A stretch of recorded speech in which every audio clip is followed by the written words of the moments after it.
on to our Multimedia SIG. It's March 27th, the last Monday of the month. Right, good job there. So next we have Arlene has a little video here. Arlene, you want to tell us about it? So it turns out that my next door neighbor's son is an independent film producer. And so he needed extras for his movie. I and my girlfriend movie. The water system works. Sorry about that. No, that was perfect. All right, Arlene, you said that your next door neighbor's a producer. Yeah, independent film. And so he needed extras, and so this is my video for him. Don't forget to share it. Yeah, I think we're at share. All right.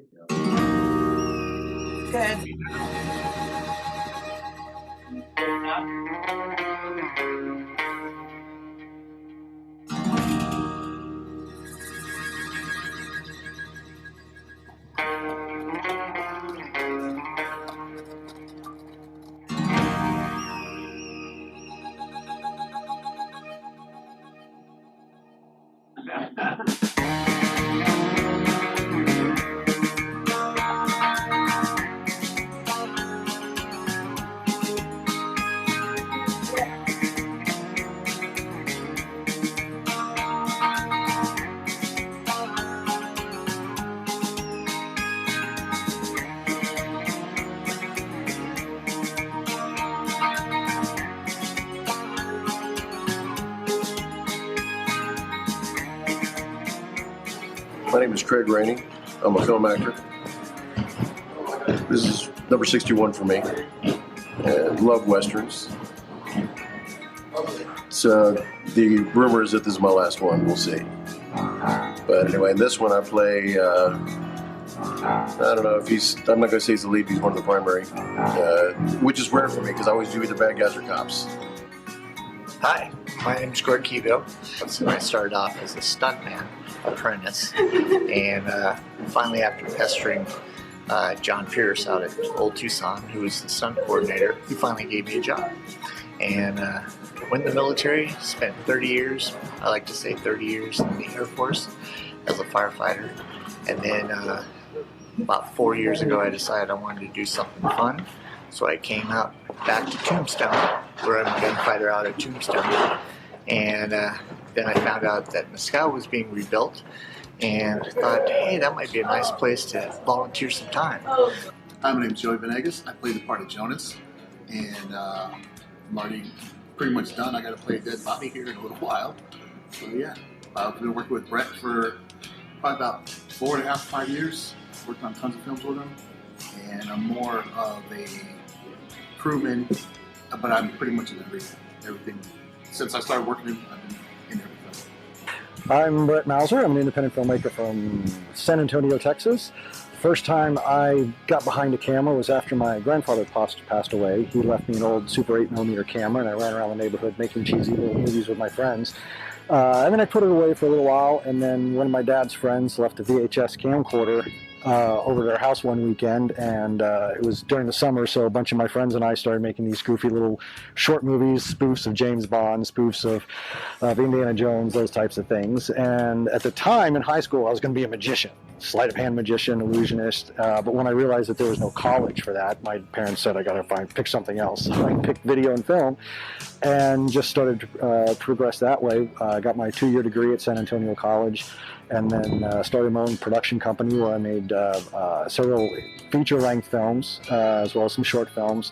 All in all, today I've got over 45 feature films under my belt, over 50 music videos, hundreds and hundreds of commercials.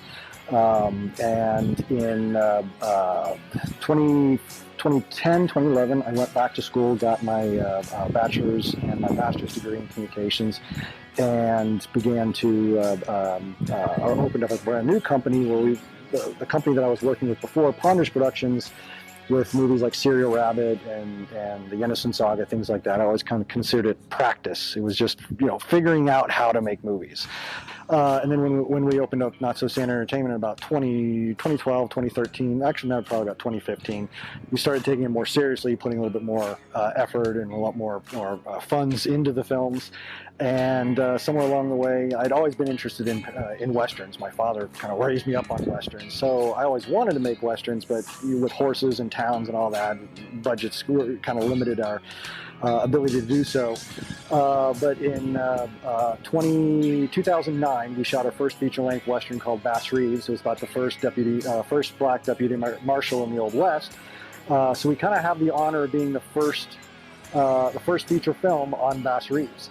And after that, we did more recently in 2021, I can't remember, we shot Lady Lawman, which is about the first female deputy in the Old West. This film that we're about to do is called The Oldest Posse, at least tentatively right now it's called The Oldest Posse, and it's an idea that I had while we were shooting Lady Lawman about basically just these really old lawmen who go out after one last outlaw, and wanted to explore these older gentlemen, these older lawmen who were seeing civilization come into their territory and wanted to get behind, kind of get in their mind as to how that was affecting them and whether they felt that they had really done any good in their lifetime. So it was sort of a midlife crisis movie for myself. But in a Western, you want to be as authentic as possible, and sometimes in pretty much any film, what can make or break a movie are the actors, and that not only extends to the major players, but extras and supporting roles and the speaking extras, and when you're doing an action film, just the merc or the outlaw that comes in and gets shot or something. Those people are really essential to a film, and if there's anything I could express to anybody out there is my sincerest thanks to people who come in and play those type of characters and those types of roles, because without those people, the movie loses so much essence, so much reality, and they're just really important parts of any film. And I think they're sort of some of the unsung heroes of the entertainment industry. So I definitely extend my gratitude and my sincerest thanks to all extras and supporting roles for taking the time to come out and help independent films and any kind of films to help an artist make their dreams come true. Hi, my name is Sergio, and I'm playing Marshall. I've been working with Brett for 15 years now, isn't it? It's a long time. Hello there, I'm Mark Sankey. I'm the Director of Media and Marketing here at the Mescal Movie Set right in Benson, Arizona. The Mescal set has been here for quite a while. The history goes back to 1950, where the land, before the buildings were built, they filmed scenes from Winchester 73 with Jimmy Stewart. After that, they did the Big Country. Again, some scenes were filmed here for the Big Country. And this is where they actually had the Oklahoma land rush scene in the movie Cimarron with Glenn Ford. In the late 60s, they started building buildings, and the first movie was Monte Walsh with Lee Marvin. It's got a long history of movies, and it came very close to being demolished. 2 years ago, the original owner, Old Tucson, closed down because of COVID, and this being on state land, according to the lease, would all had to been bulldozed down and everything removed so it can put back to its natural state. At the 11th hour, a local ranching family came in, the Karchners, purchased it, and for the past 2 years we've been renovating the set. It's all staffed by volunteers. All the money goes back to rebuilding the set, and we've been luring back film back on this location. We did have 3 feature films last year. We did a number of commercials. We even had ESPN come in, and we're rebuilding it, bringing filming back, and hopefully get it back on its feet, and hopefully someday have another movie like Tombstone. 60% of Tombstone was filmed here. We also had Quick and the Dead. You had stars such as Paul Newman, Steve McQueen, Clint Eastwood, and even a gentleman by the name of Frank Sinatra filmed here. So what we're going to do now is go on a little tour of the set and introduce some of the buildings and where some of the famous scenes were shot out here at the Mescal Movie Set.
photos, were they all done by you, Arlene, or did you have other people submit footage? So the photos taken of me were taken from other people, Obviously. but all the rest were mine. Ah, great job. Great job. Yeah. The old photos, were those photographed something that was hanging up someplace? They're all mine. Everything that you saw, everything was mine. I just made with special effects. You know, I can do that. Wow. Yeah. Wow. There's a lot of So will you be in a movie soon that we can watch? Well, I'll only be maybe a quarter of an inch. Yeah. That one shot, that one shot, yeah, that's it. But Jimmy has a speaking role. He says, what? That must have been a fun day out there. Oh, it was. Yeah, really had a good time. Were there other actors there besides what you showed here? Was No, that just everything, everybody that you saw. was there? Where did you stay when you were there doing this? It was only one day, so it was at the Oh, so scout. you didn't stay there. Yeah. In the old hotel? Yeah. All right, any other comments? Nice job. Yeah, thanks for sharing that. And we have one more here from Barb. You want to tell us about your video? I just really love public art. So last week we went up to Tucson and to a sculpture garden. And it's at the Tucson Jewish Community Center. And really enjoyed that. So it's a short movie on the sculpture part. Okay, let's see if I can do this any better than I did before.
Yeah, nice job. I like the music that you selected for it. It really complimented the images. Yeah, nice job. Did you, what kind of camera did you use? Yeah. It's, you know, depth of field, I think, would be able to get the background blurred and would make the images a lot stronger. On a lot more of those, you mean? Pretty much everything, yeah, because you see the whole scene on it and track from the thing you're really looking at. You've got all the background, the eye naturally goes to look around. I hear that. So you're suggesting that it might be that kind of setting. Yeah. Photograph. Yep, Art, one of the things that happens here is that you've destroyed the illusion of the art by throwing things like cones in the background, power lines, trees, that kind of stuff. And the only way to get around that with your original is Photoshop. The music was great and the art was fantastic, but what John's talking about is lack of depth of field. You're in the magic of this art, but you've destroyed it by showing high voltage power lines, lights on the sidewalks, that kind of stuff. You need to get those away, and the only way to do it probably isn't posted in Photoshop. But the artists, some of those pieces are phenomenal. You were very close to it on the one where you had a tight shot with the clouds, where you isolated the art from something that didn't draw your eye. Anyway, that's. So think about your own experience when you were there. You didn't see those things in the background because you were focused in your own eye. Your eye brain was looking at the art, right? So those things were gone. So in order to give that to the viewer of your images, you need to do the same thing. You need to get rid of that background. And the only way I could do that with my iPhone is to do that setting, like a portrait setting. I don't know iPhones, but most cameras have some way to control. Well, tight shots with the iPhone, tight shots of the unions, the heads, that kind of stuff would have worked. But as far as getting rid of the backgrounds, no. You can't control depth of field with an iPhone. Yes, you can. Yes, you can. How do you do that, Grace? Well, you just set the focus. So you just tap what you want in focus, and the rest of it kind of goes out.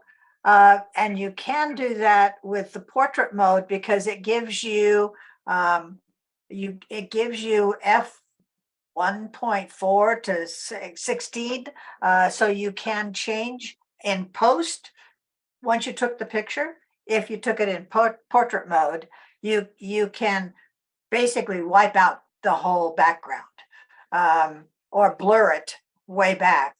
And I don't know if you're using the iPhone, the operating system, iOS 16, but if you just touch a photo afterwards, it does this magic thing and it outlines what it thinks is your subject and totally takes away all of the background, just gives you white.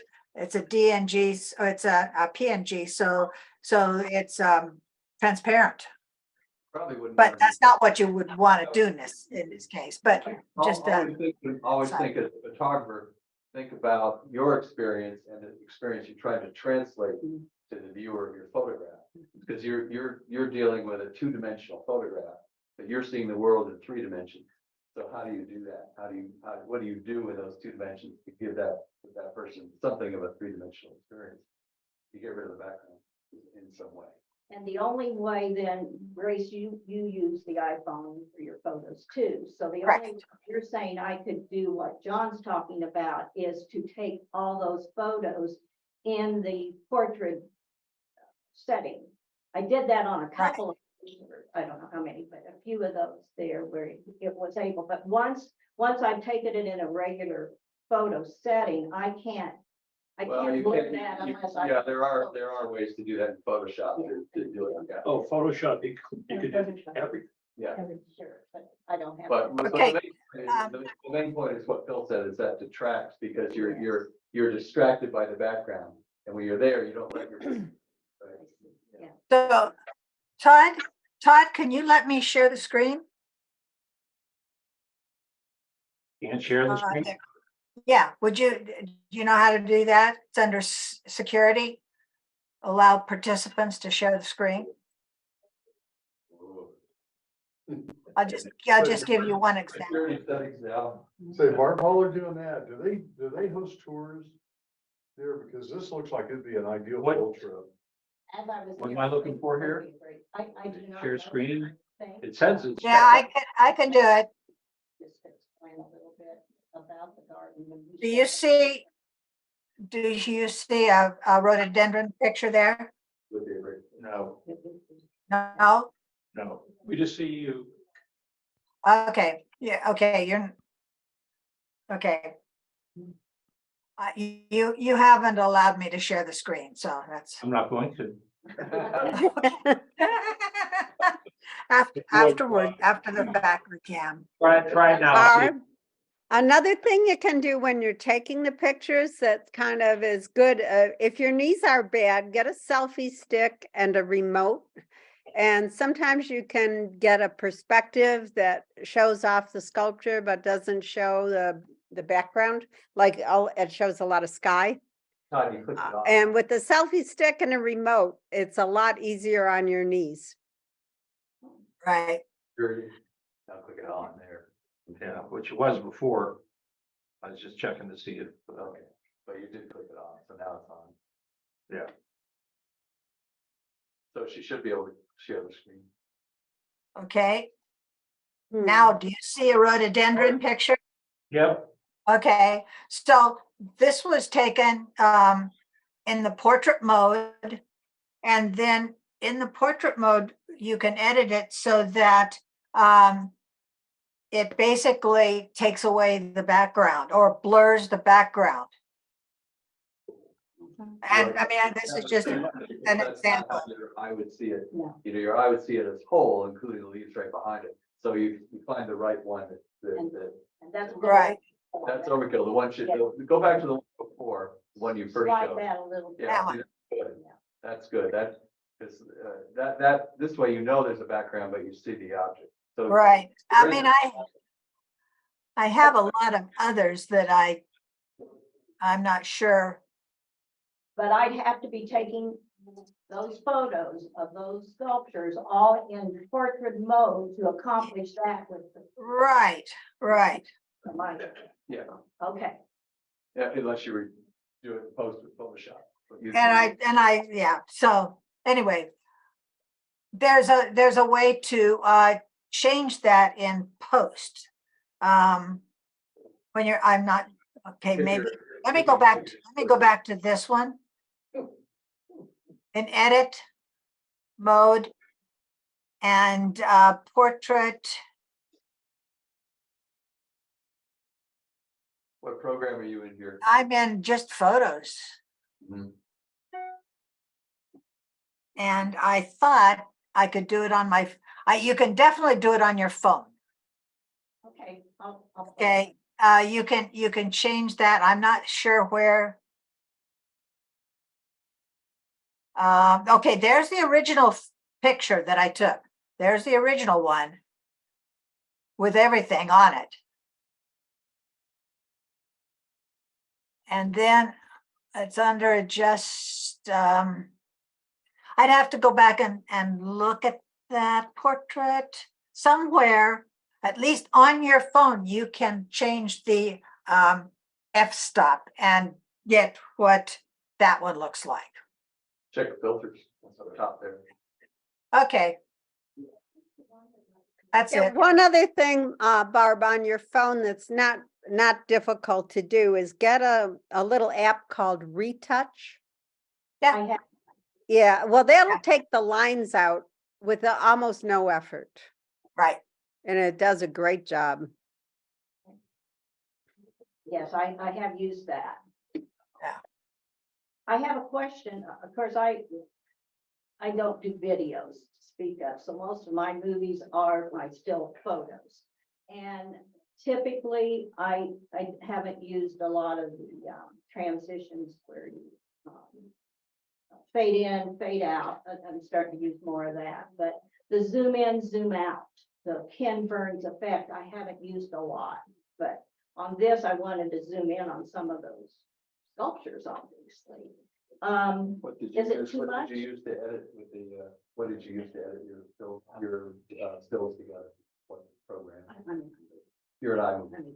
So you could put transitions in there across yes. the all. Yes. So Yeah, and if you do iMovie, I'd suggest if you're gonna use Ken Burns, do it on each individual slide that you want to have it on, because otherwise it doesn't focus on what you want. But with using Ken Burns and iMovie, you can choose where the focal point will be at the beginning and at the end. Yes, and I was using it this time, but I typically don't, but did it seem like too much? Because, you know, Oh. zooming in, zooming out, zooming in, is it getting kind of monotonous? It's not just zooming in and zooming out, though. It's moving that image, Right. left to right or up and down. So you didn't feel like that was too much of the Ken Burn effect on this movie? But remember, I again, didn't. what do you do when you're looking at something? You don't just stare at it and it's in a frame and your mind is leaving it completely in the frame. You're looking closer, you're looking away. So think about that. So think about what the mind is doing and then recreate that. You have all the tools. Yeah. So that's why why the Ken Burn. So you don't just want to look at a still photo because you don't do that with your mind. Right. Todd, I'm looking right now at your nose, directly at you. And it looks great, Todd. Well, why else would I look at it? You know, John, I don't know. I thought it was strange that you even brought it up. And then he turned and we got a whole different perspective. Yeah, that's right. All right, our time is up here. Does anyone else have any comments or questions? Hopefully Kevin will be back next week. But I won't be as bad as I was last week, but I'll be better than this week. You say his mom is in hospital? Yes. Oh, wow. Still there. Wow. Yeah. So, Doug? Hi, Grace. Hi. You're looking good. Are you facing a Doug, window? move forward further. She can't see your. I can't see you. Are you facing a window? Yes, I am. Would you close the shades a little bit? You're getting whitewash. Okay, I can work on that. I have to drop them. It's a problem to drop. Really forget what I said. You're looking good, but. But I'm washed out. Okay. Thank you, Doug.